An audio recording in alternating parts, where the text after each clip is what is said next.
आज के क्लास में हम लोग पढ़ेंगे बिहार में खिलाफत आंदोलन और साथ में आप देखोगे असहयोग आंदोलन। दो टॉपिक को आज हम लोग कवर करने वाले हैं।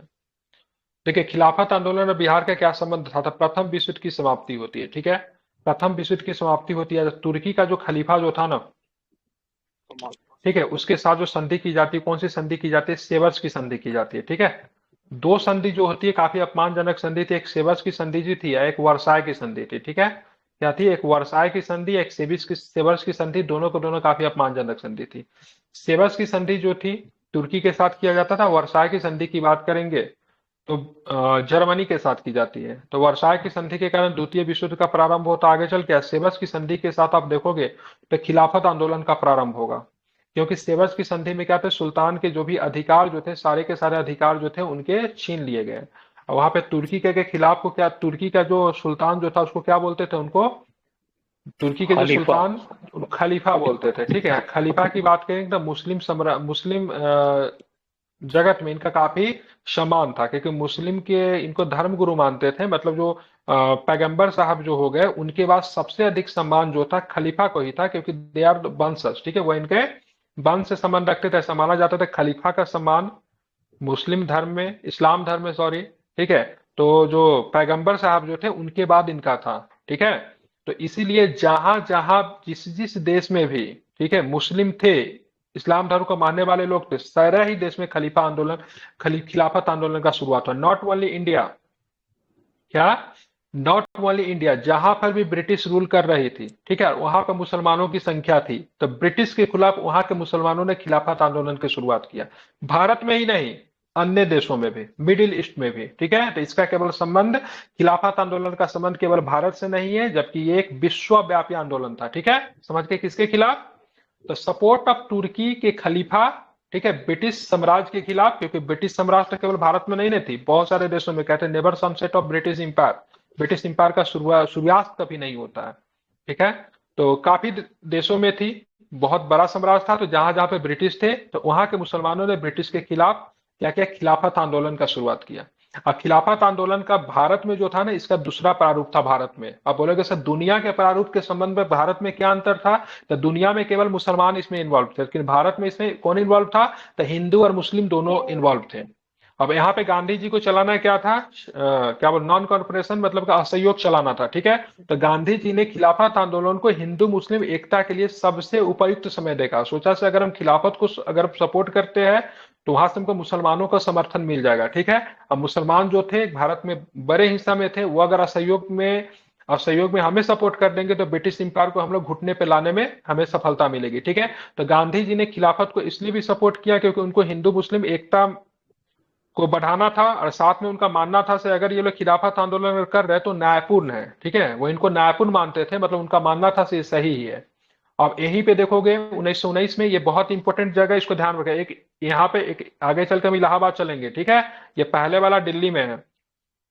1919 में दिल्ली में अखिल भारतीय खिलाफत कमेटी अधिवेशन में गांधी जी इसकी अध्यक्षता की थी। दोनों बड़ा इंपॉर्टेंट है। अखिल भारतीय खिलाफत कमेटी की अध्यक्षता गांधी जी ने किया। कहां पे हुआ था?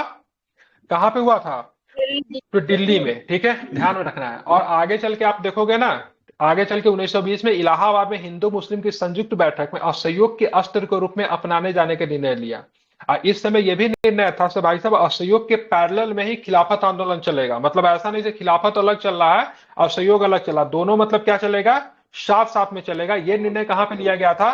तो इलाहाबाद में लिया गया था, ठीक है। लेकिन गांधी जी को खिलाफत का नेता कहां पे चुना गया था, क्या बताओगे? तो दिल्ली में खिलाफत का नेता चुना गया था, याद रहेगा। तो गांधी जी जी को खिलाफत का नेता कहां पे? दिल्ली में चुना गया था। अब पूरी तरीके से निर्णय लेने की जो बात जो हुई थी, उसको कहां पर निर्णय लिया गया था? जहां पे असहयोग को कैसे चलाना है, ठीक है, सॉरी, क्या बोलते हैं, खिलाफत को कैसे चलाना है, असहयोग के साथ चलाना है या फिर अलग चलाना है, ये निर्णय कहां पे था? इलाहाबाद में था। इलाहाबाद में। कब हुआ था इलाहाबाद में? 1920 में, बीस बिल्कुल जनवरी ठीक है, ध्यान रखना 1920 में, ठीक है। तो काफी इंपॉर्टेंट है 1920 वाला। 1919 में गांधी जी को खिलाफत का नेता चुना गया था। ये कहां पे हुआ था? तो ध्यान रखना, दिल्ली में, ठीक है। अब यहाँ पे देखोगे अंग्रेजों के विरुद्ध बिहार में आंदोलन फरवरी 1919 के अंतिम दिनों में प्रारंभ हुआ, और मार्च आते आते इसका केंद्र जो था काफी अधिक विस्तार हो गया। पटना से शुरू होता है, गया, मुंगेर, मुजफ्फरपुर, छपरा और भागलपुर में विरोध प्रकट करने हेतु अनेक सभाएं होने लगी, ठीक है। 6 अप्रैल 1919 को पटना में विनम्रता तथा उपासना दिवस के रूप में बनाया गया। इस दिन पटना में हसन इमाम के नेतृत्व में विशाल जुलूस निकला। तो यह भी ध्यान रखो, खिलाफत के समर्थन में किसके नेतृत्व में पटना में विशाल जुलूस निकला, तो क्या बताओगे आप? हसन इमाम। ध्यान रखना है, ठीक है। तो हसन इमाम, ठीक है, ध्यान रखना, हसन इमाम बहुत बड़े नेता थे, बैरिस्टर थे, ध्यान में इसको रखना है। और खिलाफत के जो भारत में जो सबसे बड़े नेता जो थे, जिसको अली ब्रदर्स के तरफ पे जानते हैं, जिनको शौकत अली, और एक और कौन सा अली थे, शौकत अली और मोहम्मद अली। मोहम्मद अली, ठीक है, मोहम्मद ध्यान अली। रखना। हाँ, ठीक है। तो मोहम्मद अली, शौकत अली, दो में से जो छोटे भाई जो थे, शौकत अली जो थे, वो मतलब खिलाफत के नेताओं ने जब आमंत्रण किया था तब बिहार आए थे। तो यहाँ से एक प्रश्न ये बन सकता है, बताओ खिलाफत आंदोलन को बड़े नेता का नाम बताओ जो कि खिलाफत आंदोलन के दौरान बिहार आया थे, तो क्या बताएंगे, नाम क्या था इनका? मोहम्मद शौकत अली, ठीक है, बिल्कुल। शौकत अली की बात करेंगे, पटना में 24 एवं 25 अप्रैल को जो 1920 की सभाएं जो थी, उन सभाओं में इन्होंने पार्टिसिपेट भी किया था, ठीक है। तो ध्यान में, शौकत अली जो थे बिहार भी आए थे, ठीक है, बिल्कुल। अब 15-16 मई 1919 को फुलवारी शरीफ में मुस्लिम उलेमा का सम्मेलन हुआ, जिसमें ब्रिटिश सरकार को असहयोग करने का प्रस्ताव भी पारित। उलेमा जस्ट लाइक मुस्लिम धर्म गुरु होते हैं, ठीक है। तो इन इन इन लोगों ने क्या किया, एक प्रस्ताव पारित किया जिसमें ब्रिटिश गवर्नमेंट को क्या करना था, तो नॉन कॉपरेट करना था, मतलब उनको असहयोग करना था, ठीक है, ध्यान में रखना है। तो इसीलिए मैंने बोला खिलाफत आंदोलन, असहयोग आंदोलन दोनों साथ साथ चल रहा था, ठीक है। और इसी समय एक बड़े मुस्लिम नेता जो थे, जो कि प्रांतीय विधायिका में शामिल है, जिनका नाम था नूरुल हसन। नाम इंपॉर्टेंट है, मार्क कर लीजिए, ठीक है। क्या नाम है इनका? नूरुल हसन। नूरुल हसन ने प्रांतीय विधायिका से त्याग पत्र दे दिया था, ठीक है। तो 1 अगस्त को पटना में आयोजित सभा में नूरुल हसन ने प्रांतीय विधायिका से त्याग पत्र दे दिया था। यह सबसे बड़ा समय था 1857 के बाद। उस समय तो ऑर्गेनाइज इंडिया नहीं था उसका, 1920 में सबसे बड़ा समय था जहां पे हिंदू मुस्लिम एकता देखी गई। लेकिन गांधी जी यहाँ पे एक मिस्टेक कर देते हैं। क्या करते हैं गांधी जी, क्या करते हैं, एक मिस्टेक कर देते हैं। जब चौरा चौरी कांड होती है 5 फरवरी 1922 को, तो गांधी जी असहयोग आंदोलन को वापस ले लेते हैं। लेकिन गांधी जी ये भूल जाते हैं, असहयोग आंदोलन के साथ साथ, ठीक है, खिलाफत भी चल रहा था। तो उनके द्वारा असहयोग आंदोलन लेने की वजह से क्या होता है, खिलाफत भी वापस हो गया, ठीक है। तो इस वजह से मुस्लिम नेता जो भी थे, वो सबके सब काफी अधिक कांग्रेस से नाराज हो जाते हैं। उसके बाद हिंदू मुस्लिम एकता कभी भी देखने को नहीं मिलती है। उनका कहना था असहयोग के साथ साथ अगर खिलाफत भी चल रहा था तो कम से कम कांग्रेस के नेताओं को एक बार हमसे विचार विमर्श जरूर करना चाहिए, ठीक है। जबकि गांधी जी कांग्रेस से ही नहीं, ठीक है, किसी से भी विचार विमर्श नहीं करते हैं। बारदोली में 12 फरवरी 1922 को वन साइडेड डिसीजन लेते हुए असहयोग को बैक कर देते हैं, जिसके वजह खिलाफत भी उनके साथ क्या होता है, समाप्त हो जाता है, ठीक है। लेकिन खिलाफत मुख्य रूप से समाप्त होगा 1924 में, जब तुर्की में एक सैनिक के सेनापति जो थे, क्या नाम था उनका? उनका नाम था मुस्तफा कलाम पाशा। क्या बताओगे? मुस्तफा कलाम पाशा, ठीक है। तो मुस्तफा कलाम पाशा जो है सो मतलब सत्ता में आएंगे। और जब मुस्तफा कलाम पाशा जब सत्ता में आएगा, ठीक है, तो वो सबसे पहले क्या करेगा, खलीफा पद को समाप्त कर देगा, ठीक है। जब खलीफा पद को जब समाप्त किया गया तो भाई साहब, जब बांसुरी नहीं रहेगा तो बांसुरी कैसे बजाओगे, ठीक है। तो खलीफा के पद को जैसे ही समाप्त हुआ तो उसी के साथ खिलाफत भी समाप्त हो गया, ठीक है। तो खिलाफत पूरी तरीके से समाप्त कब हुआ, तो क्या बताओगे आप? 1924 में खिलाफत समाप्त हुआ, ठीक है। ये संक्षेप कहानी था खिलाफत से, जो कि आप नेशनल हिस्ट्री में भी पूछा जाता है और बिहार के संदर्भ में भी पूछा जाता है। लेकिन बिहार के संदर्भ में जो आपको इंपॉर्टेंट क्या क्या है वो मैं एक बार फिर से रिपीट कर रहा हूँ, आप इसको रिमाइंड कीजिए, ठीक है। बिहार के संदर्भ में आपको पूछा जाएगा से भाई साहब, दिल्ली में खिलाफत अधिवेशन की अध्यक्षता किसने किया, तो गांधी जी ने किया था, ठीक है। बिहार में नेतृत्व कौन कर रहे थे, बिहार में इसका नेतृत्व कौन रहे, खिलाफत का मुख्य नेता कौन थे, क्या नाम था उनका? हसन इमाम। हसन हसन इमाम। इमाम, ठीक है, ध्यान रखना, हसन इमाम, ठीक है। उसके बाद अगर पूछे जाएगा बिहार में आप देखोगे सो कब मतलब ये आए थे, ठीक है, क्या नाम इनका, कौन आए खिलाफत के कौन से बड़े नेता का बिहार भ्रमण हुआ था, तो क्या बताएंगे? शौकत अली, ठीक है, क्या नाम है, शौकत अली, ठीक है। उसके बाद एक चीज पूछेगा, प्रांतीय विधायिका से इस्तीफा देने वाले बिहार के कौन से मतलब मुस्लिम नेता थे, तो ध्यान में रखना, नूरुल हसन। क्या नाम था? नूरुल हसन, ठीक है। कब यह निर्णय लिया गया से भाई साहब, मुस्लिम उलेमाओं के द्वारा से मतलब इनको असहयोग किया जाएगा, तो 15-16 मई को फुलवारी शरीफ में एक सम्मेलन होता है, उसमें यह निर्णय लिया गया, ठीक है। तो ये संदर्भ आपको बिहार से खिलाफत में पूछा जाता है। लेकिन अगर पूछेगा तो मौलाना शौकत अली या नूरुल हसन ही पूछेगा, उससे ज्यादा नहीं पूछेगा। एक हसन इमाम, ठीक है, ये आपको याद रखना है, ठीक है। हसन इमाम, मौलाना शौकत अली और नूरुल हसन, ठीक है। चलिए, क्लियर। अब आते हैं असहयोग आंदोलन। आप देखोगे से देश में क्या होता है, 2-3 चीजें होती है। सबसे पहले तो भाई रॉलेट एक्ट, जिसको काला कानून कहा गया। उसके बाद जालियांवाला हत्याकांड, और उसके बाद देखोगे सो ये खिलाफत वाला मुद्दा तो चल ही रहा था। इन सबको देखते हुए गांधी जी काफी अधिक परेशान हो जाते हैं। उनका होता है भाई साहब आप जो है एक तरह का पूरी तरीके से असहयोग ताप का आंदोलन चलाना चाहिए। तो तीनों रीजन मौजूद थे उस समय, और इसी समय असहयोग का प्रस्ताव रखा गया। ठीक है, अगर बात करें असहयोग का प्रस्ताव कहां पर रखा गया, तो सितंबर 1920 में, ठीक है, कांग्रेस का विशेष अधिवेशन होता है। कौन सा सत्र होता है, तो कलकत्ता सत्र होता है, विशेष अधिवेशन होता है। यहाँ पे ये निर्णय रखा गया तो असहयोग आंदोलन चलाया जाएगा, सर्वसम्मति से इसको पास कर दिया गया। अगर पूछा बिहार में बड़े नेता कौन थे जो कि असहयोग से जुड़े हुए थे, मजहरुल हक, राजेंद्र प्रसाद, बचकिशोर प्रसाद, मोहम्मद शफी, ये सब बड़े नेता थे। ठीक है, तो यहाँ पे तो ये जो कांग्रेस के अधिवेशन जो था कलकत्ता में, यहाँ पे असहयोग आंदोलन को पारित करने का निर्णय तो लिया ही गया, लेकिन बिहार में भी एक प्रांतीय सम्मेलन होता। आप बोलोगे प्रांतीय सम्मेलन क्या होता, तो कांग्रेस तो राष्ट्रीय स्तर की पार्टी तो थी ही, लेकिन उनका बिहार में भी ना, बिहार में, उत्तर प्रदेश, उसमें यूपी तो था नहीं, अवध में, सब जगह पे उनका प्रांतीय स्तर का पार्टी होता है। ठीक है, तो बिहार में भी ना, ठीक है, एक प्रांतीय स्तर का सम्मेलन होता है, बिहार प्रांतीय सम्मेलन होता है, जो कि भागलपुर में होता है। कहाँ पे होता है, कहाँ पे होता है ये, तो भागलपुर में होता है। ठीक है, और भागलपुर में राजेंद्र प्रसाद की अध्यक्षता में 1920 में हुआ है, जिसमें राजेंद्र प्रसाद ने हिंदी में भाषण देते हुए असहयोग पर विशेष रूप से बल दिया था।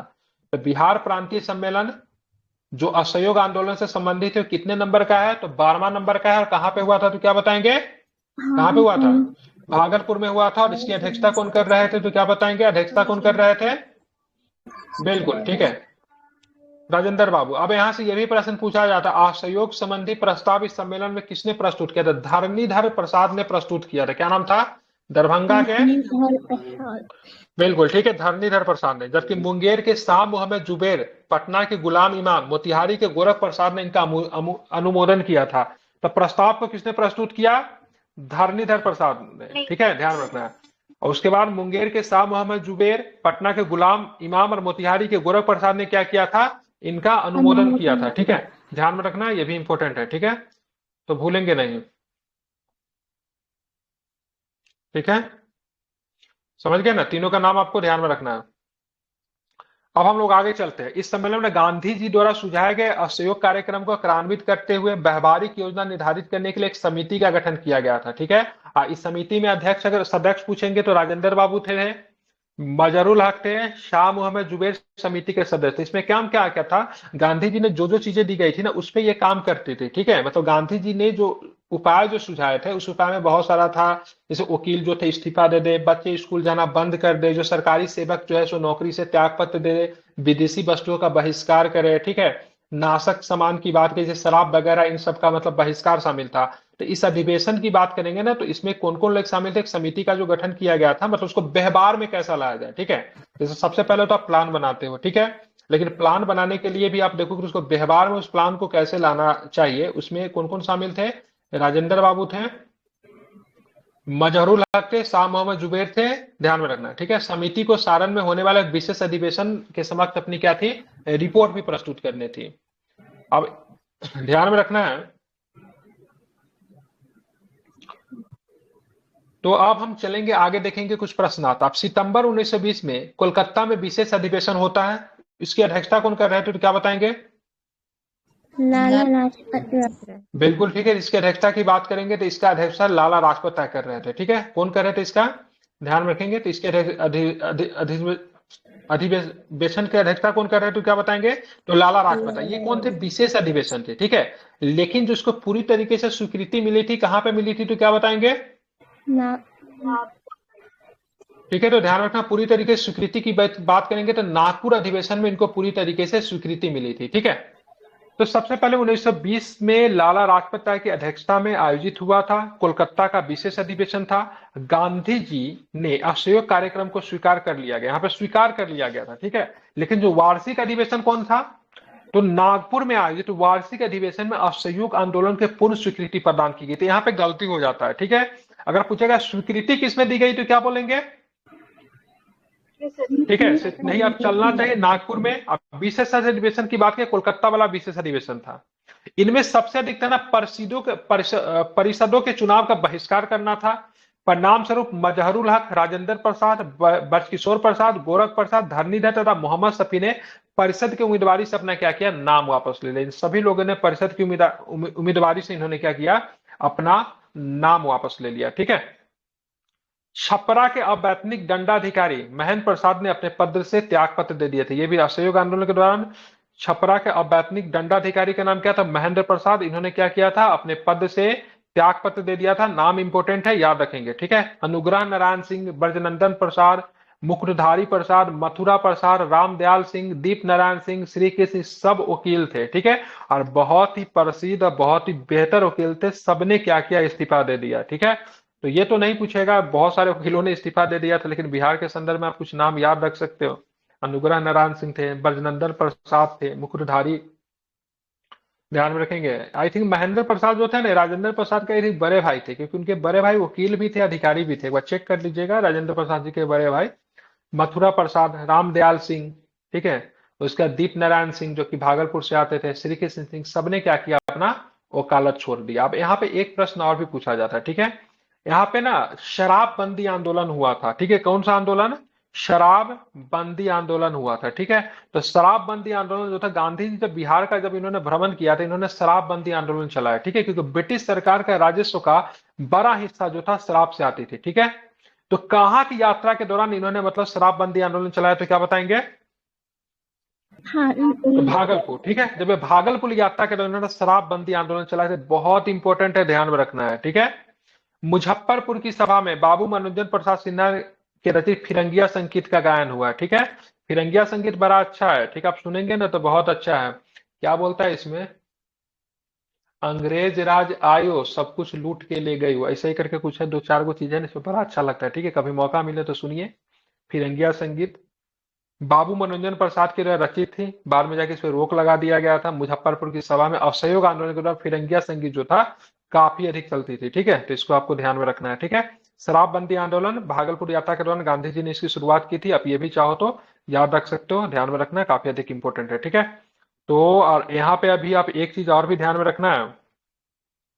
जब ये आंदोलन चल रहा था, शराबबंदी आंदोलन, तो आगे चल के आप देखोगे ब्रिटिश सरकार के द्वारा कुछ लिस्ट निकाली गई थी, जो मैं बार बार आपको बताता, उसमें लोगों को शराब पीने के लिए प्रेरित किया गया था। और कुछ महान लोगों की नाम दी गई थी उसमें, जो शराब पीते थे, और वो लोग काफी ग्रेट थे। ठीक है। राहुल संकीर्तन की बात करेंगे तो प्रसिद्ध साहित्यकार थे, किसान नेता भी थे। ठीक है। ध्यान में रखना है। कहां से बिलोंग करते थे? छपरा से ये सक्रिय थे। असहयोग आंदोलन के दौरान कहां से सक्रिय थे? तो क्या बताएंगे? छपरा से। छपरा से संबंध रखते थे। ठीक है। पटना में आपको सदाकत आश्रम मिलता है। ठीक है। उसके लिए जमीन किसने दिया था? तो क्या बताएं? कई बार प्रश्न पूछा हुआ। ठीक है। खैरू। खैरू मियां। ठीक है। ध्यान रखें। और इसी इनके द्वारा जो जमीन दिया गया था, उस जमीन पे क्या बना? तो सदाकत आश्रम। ठीक है। सदाकत आश्रम जो था ना, उस समय ना असहयोग आंदोलन का केंद्र बना था। ठीक है। यहाँ पे छात्र की बात करेंगे तो यहाँ पे चरखे बनाने का काम प्रारंभ किया। ठीक है। तो यहाँ पे क्या करते थे? चरखे बनाने। माइक बंद कीजिए। ठीक है। तो यहाँ पे क्या हो रहा है? चरखे बनाने का काम जो था, चरखे पे काम करना लोगों ने मतलब क्या किया? शुरू किया। ठीक है। ध्यान में रखना है। ठीक है। तो सदाकत आश्रम, खैरू मियां, और इसकी स्थापना करने का श्रेय किसे जाता है? सदाकत आश्रम का क्या बताएंगे? सदाकत आश्रम का मजहरुल हक। मजहरुल हक। ठीक है। ध्यान में रखना है, मजहरुल हक का नाम इंपॉर्टेंट है। ये इसकी स्थापना किया था, मजहरुल हक के मित्र थे खैरू मियां, उन्होंने जमीन दिया था। ठीक है। मोहम्मद फजरुल रहमान एवं राजेंद्र प्रसाद ने मिलकर पटना गया रोड पर बिहार राष्ट्रीय महाविद्यालय की। ये बहुत इंपॉर्टेंट है। ठीक है। यहाँ पे जरा आप लोग क्या कीजिए, कॉपी कलम निकाल लीजिए। ठीक है। अब यहाँ पे जो ना बहुत सारे विद्यालय की स्थापना आपको देखने को मिलेगा। रीजन क्या था ना, से सारे बच्चों ने स्कूल छोड़ दिया। गांधी जी के एक आह्वान पे सारे बच्चों ने असहयोग आंदोलन के दौरान क्या किया था? स्कूल छोड़ दी थी। तो गांधी जी ने भी सोचा से भाई साहब बच्चे की पढ़ाई बाधित ना हो, इसलिए बहुत आपको राष्ट्रीय विद्यालय आपको या फिर महाविद्यालय आपको देखने को मिलेगा। तो यहाँ पे फजलुल रहमान और राजेंद्र प्रसाद ने मिलकर, ठीक है, पटना गया रोड पे एक राष्ट्रीय महाविद्यालय की नींव रखी थी। 5 जनवरी 1921 को स्थापना की थी इसी परिसर में। ठीक है। इसी परिसर में। ठीक है। ध्यान रखना, बिहार राष्ट्रीय, ध्यान रखना, गांधी जी ने 6 फरवरी 1921 को, ठीक है, बिहार राष्ट्रीय महाविद्यालय था उसके भवन में ही बिहार विद्यापीठ की औपचारिक उद्घाटन किया था। तो बिहार राष्ट्रीय महाविद्यालय का उद्घाटन किसने किया था? गांधी जी ने। और इसी के परिसर में क्या था? तो बिहार विद्यापीठ भी था। ठीक है। अलग अलग नहीं है, मतलब बिल्डिंग बात के परिसर किसका है? तो राष्ट्रीय महाविद्यालय का ही परिसर है। उसी के अंदर क्या? बिहार विद्यापीठ है। ठीक है। अब दोनों का रोल जो था अलग अलग था। एक एजुकेशन देने का काम करती थी, एक कंट्रोलिंग थी। ठीक है। तो राष्ट्रीय बिहार विद्यापीठ की स्थापना का उद्देश्य प्रांत में खोली गई सभी राष्ट्रीय संस्थाओं का समायोजन करना था। मतलब बहुत सारे विद्यालय खुले थे, लेकिन सबको कंट्रोल कैसे किया जाए, ठीक है, सबका समायोजन कैसे किया जाए, वो काम जो थे बिहार विद्यापीठ करती थी। आप बोलोगे इसको समझने के लिए, बिहार राज्य में बहुत सारे हाई स्कूल है कि नहीं है? और हाई स्कूल जितने भी है, या परीक्षा लेती है चाहे कुछ भी लेती है, अपना पाठ्यक्रम निकालती है, इसके लिए क्या है? बिहार सेकेंडरी एग्जामिनेशन बोर्ड है, जिसको बीएसई भी बोलते हैं कि नहीं बोलते हैं? उनका काम क्या है?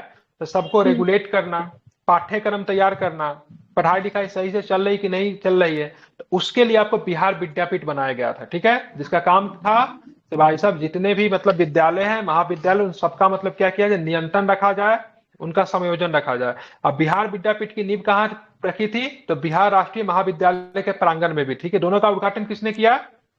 किसने किया? तो गांधी जी ने किया था, ठीक है, बिल्कुल। अब हम बात करेंगे बिहार विद्यापीठ के कुलपति एवं उप कुलपति के पद पर किसे बनाया गया था। बिहार विद्यापीठ के कुलपति को थे मजहरूल हक, ये नोट कर लीजिए। बिहार विद्यापीठ के कुलपति मजहरूल हक, ठीक है। उप कुलपति कौन थे? ब्रजकिशोर प्रसाद। और जो कि राष्ट्रीय महाविद्यालय जिनका काम था पढ़ाई लिखाई करना, उनके प्राचार्य किन्हें बनाए गए? राजेंद्र बाबू। राजेंद्र बाबू। मतलब मजहरूल हक का ब्रजकिशोर प्रसाद साहब क्या था? मैनेजमेंट के तौर पे आ गए, समझ रहे हैं ना? मतलब बिहार विद्यापीठ का काम था, हाँ, चांसलर भाई चांसलर कर सकते हो, चांसलर भाई से पढ़ाता थोड़ी ना, यूनिवर्सिटी में बैठा रहता, मैनेजमेंट करता। यूनिवर्सिटी क्या काम है? यूनिवर्सिटी एजुकेशन देने से ज्यादा मैनेजमेंट का काम करता है। उसके क्या है, बहुत सारे कॉलेज है, वो सब है ही। तो मेनली आप देखोगे तो ये बिहार विद्यापीठ में एक तरह से यूनिवर्सिटी के भूमिका में आ गया। और ये सबसे क्या, ये जो था पठन पाठन के कार्य करते थे। मजहरूल हक और ब्रजकिशोर प्रसाद को बिहार विद्यापीठ का कुलपति और उप कुलपति बनाया गया था। ये पूछता है प्रश्न। और जो राष्ट्रीय महाविद्यालय जो थे, उनके प्राचार्य किसे बनाया गया? राजेंद्र बाबू को। तो इसको कंफ्यूजन नहीं करना। मजहरूल हक कहां पे जाएंगे? बिहार विद्यापीठ। और बिहार महाविद्यालय, सॉरी, राष्ट्रीय महाविद्यालय में कौन होंगे? तो राजेंद्र बाबू, ठीक है, बिल्कुल ठीक है।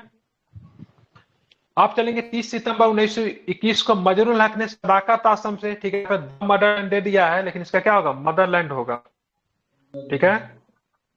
क्या होगा? सदाकत आश्रम से क्या निकलती थी? मदरलैंड। और द मदरलैंड किस था?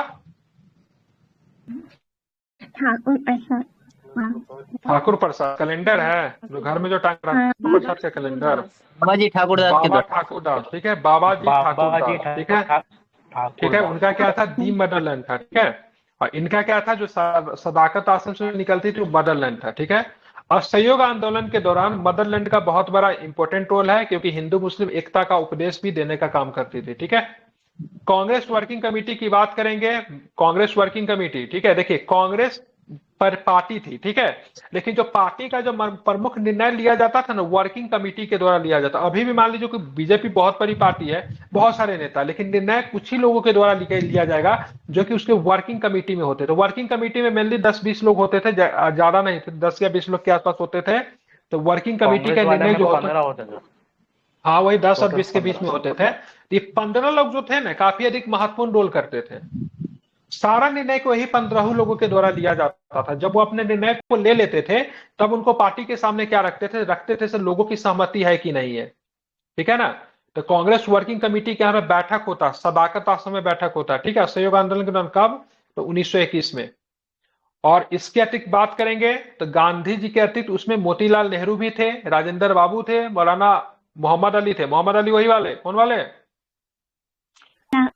ये जिन्ना में समझ लीजिएगा, ठीक है। जिन्ना जो था असहयोग आंदोलन के सख्त खिलाफ था।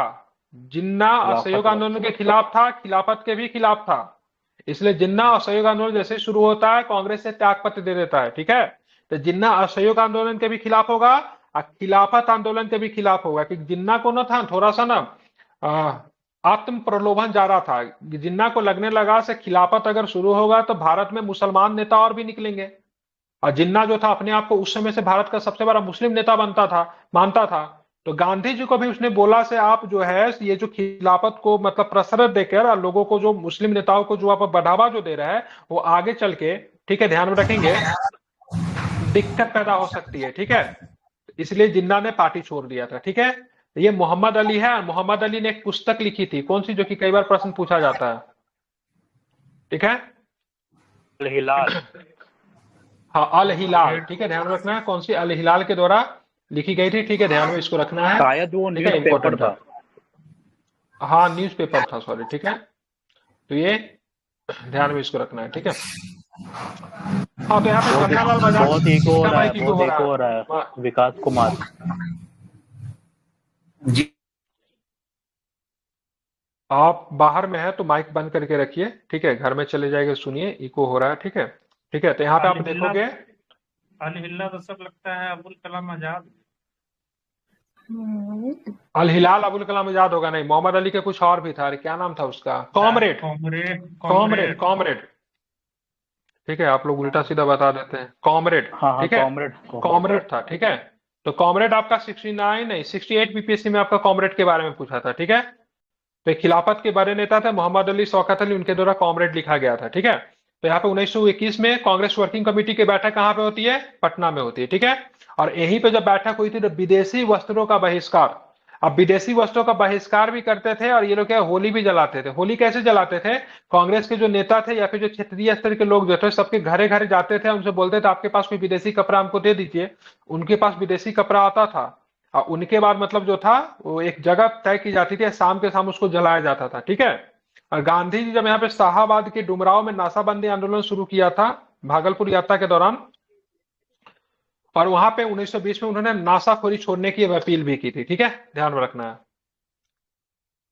अब यहाँ पे जब 1920 में अपनी अकाल्पनिक यात्रा के दौरान गांधी जी के प्रभाव स्वरूप कुछ राष्ट्रीय स्कूल भी खोले गए थे, बिहार विद्यापीठ के गठन का निर्णय भी इसी में लिया गया था। तो बिहार विद्यापीठ अब राष्ट्रीय महाविद्यालय दोनों एक ही कैंपस में था।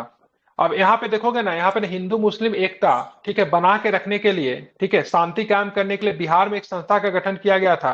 तो कांग्रेस वर्किंग कमेटी ने कौमी सेवक दल की स्थापना की थी, ठीक है, जिनका सबसे प्रमुख काम क्या था, प्रांत में क्या बना रहा है, शांति बना रहा है, ठीक है।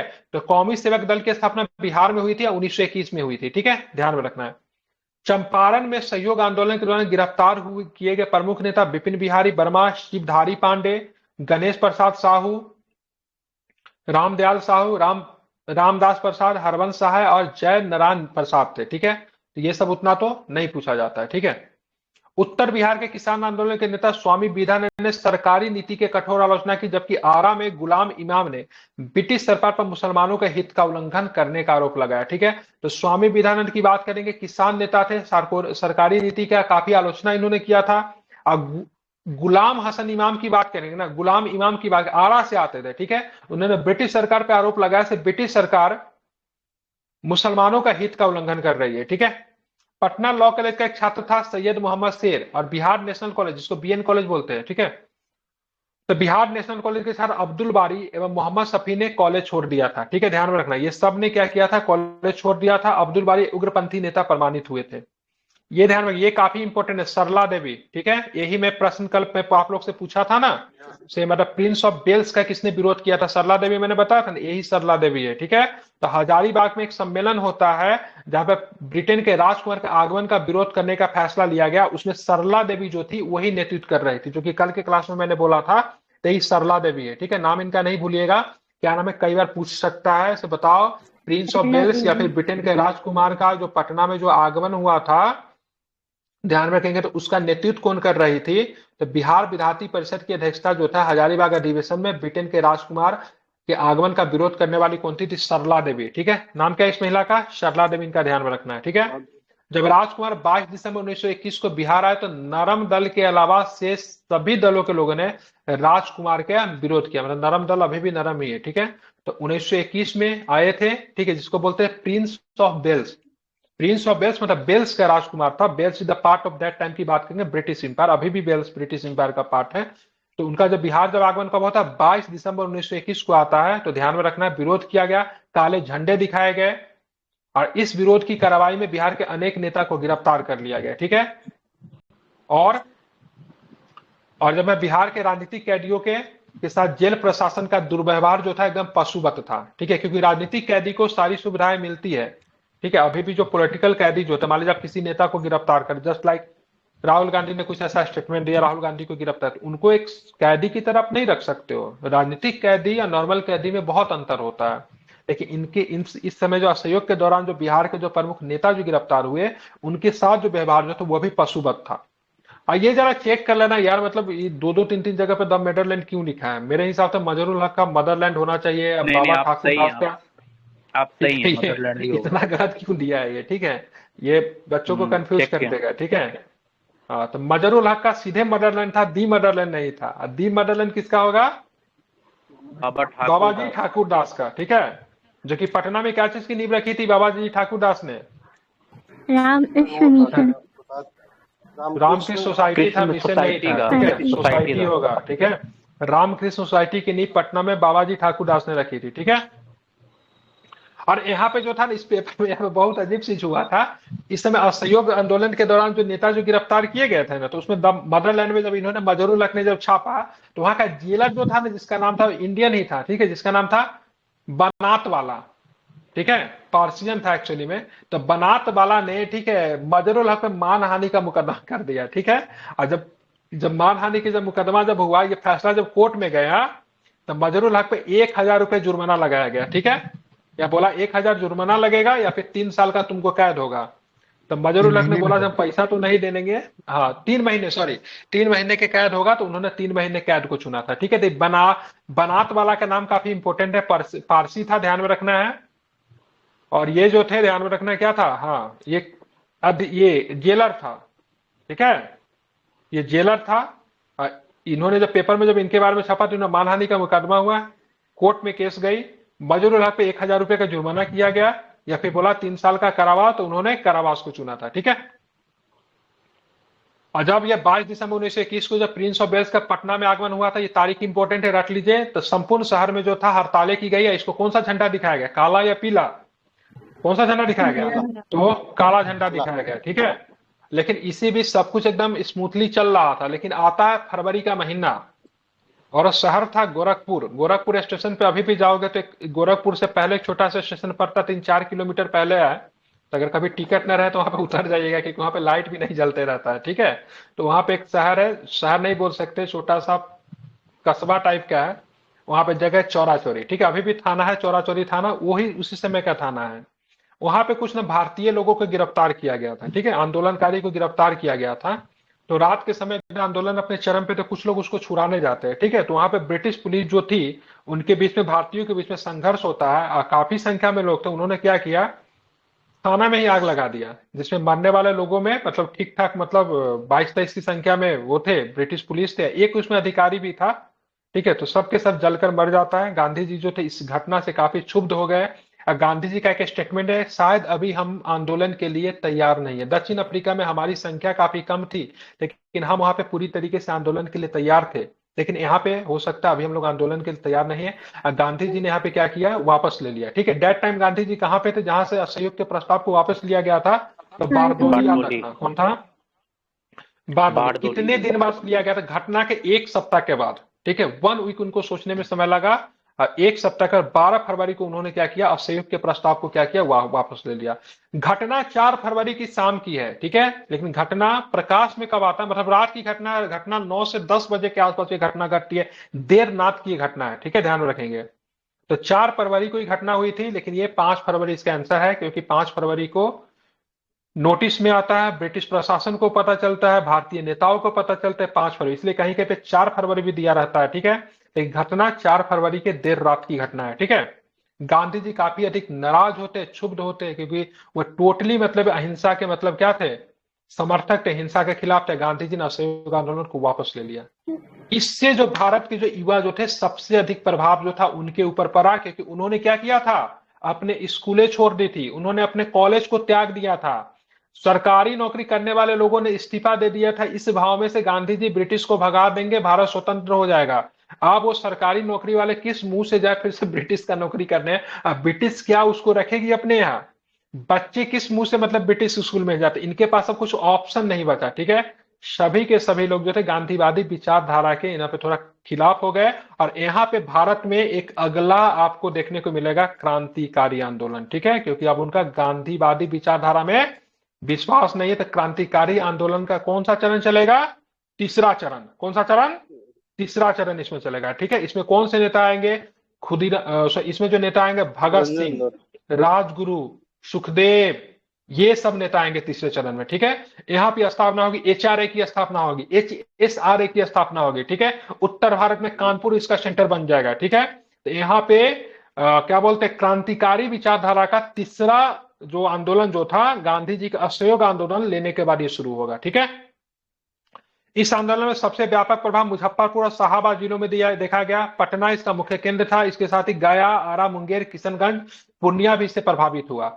असहयोग आंदोलन के कभी अगर कारण पूछेगा, रॉलेट एक्ट। रॉलेट एक्ट जो था एक तरह का मतलब कानून था जो कि सिडनी रॉलेट की अध्यक्षता में रखी गई थी 1917 में। ये कानून मतलब सिडनी रॉलेट की अध्यक्षता में गठित की गई थी, हालांकि ये लागू 1919 में होता है। ठीक है, जलियांवाला हत्याकांड 13 अप्रैल 1919 की घटना है। हंटर कमेटी की रिपोर्ट आती है जिसमें बोला गया था भाई साहब 200 या 279 की 379 379 लोग ही मरे हैं।